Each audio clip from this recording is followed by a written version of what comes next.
At this place in history, we're in Concord, Vermont, with Executive Director of the Vermont Historical Society, Steve Perkins. Steve, what are we doing here today? So we are near the site of the very first normal school in North America, or really the whole Western Hemisphere.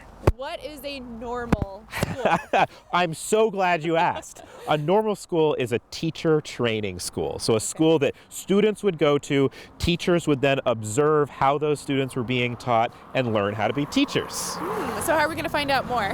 I've got all sorts of information. I've got some really cool books and some writings by that first educator. And I think we should go back to the studio because they're really fragile. Let's go. So now we're back inside the studio. In more detail, what is a normal school? The idea of a normal school started in the 1600s in France, and they call them école normale, which is French for normal school. But if we think of the English word of norms, as in standards, so if we can then say, well, it's a standard school where we're teaching teachers standards. So we still do that today. Teachers are certified and we have curriculum where they know that they have certain standards that they have to teach to. So that's what a normal school is. And what's so important about the one that was here in Vermont on the sign? It was the first one. Okay. So the idea of having this standard school was prevalent in Europe, but not in the United States. And so in 1823, this guy named Samuel Reed Hall, who was a newly minted minister from New Hampshire, moved to Concord, Vermont, and said, you know, we need to teach teachers how to teach in a standard manner. And I've got a good idea for doing that. So I'm going to start a school that's going to teach both kids and teachers how to teach those kids. And so he built the Concord Academy. We have some treasures that we brought from the Historical Society, and a few of them that I have here on the table give us a sense of what the building looked like. So we have an early pen and ink drawing, a rendering of this beautiful brick building, rather large for a school of its day. And like I said, bricks. We have a brick.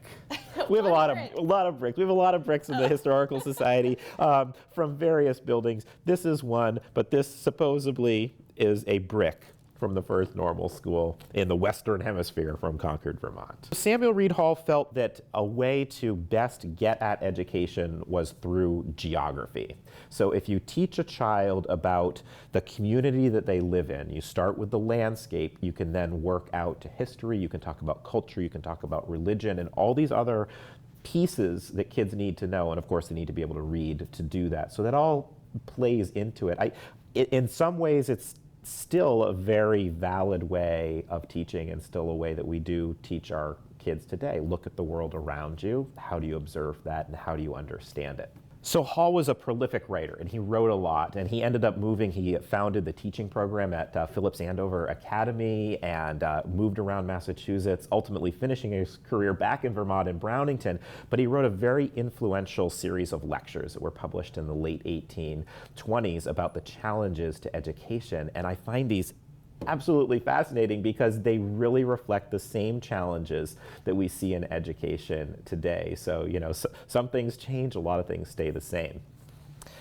He wrote, so he's got 5, and I had to write them down here so I could get them correct. He wrote, obstacles to good education are a lack of simple display media, such as globes, and today we could say computers or anything else like that. 2, political factions within school districts fighting at the expense of educational progress. So let's getting politics ahead of teaching our kids. 3, wealthy citizens pulling kids from public schools in favor of private schools. 4, schools exact no moral influence.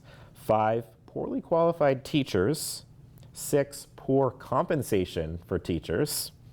And 7, poor quality textbooks. So are there still normal schools today? Absolutely. We just don't call them normal schools anymore. We call them teacher education programs. Normal schools were renamed teacher colleges and now have just become teaching programs. And so probably in Vermont, our best known normal schools that have turned into teaching colleges are both Johnson State College and Linden State Colleges. They started off as normal schools. We're talking teachers and education at this place in history.